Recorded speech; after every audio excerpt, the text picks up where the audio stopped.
Right. So,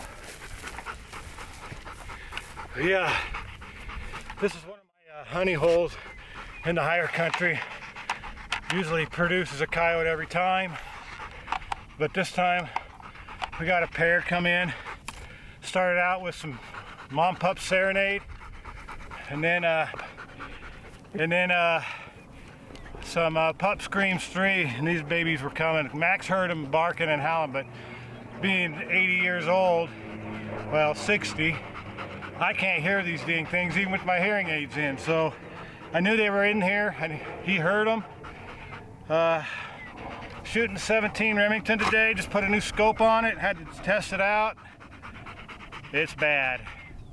30 grain black hole bullets, hollow points, and yeah, this thing's a killer.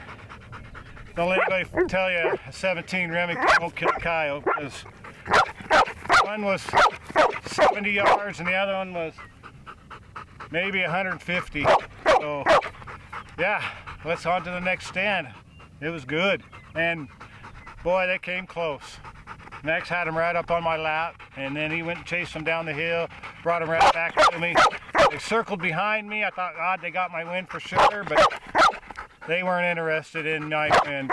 They had this dog pegged, and he was barking, and they were barking. It was freaking wild. All right, on to the next one.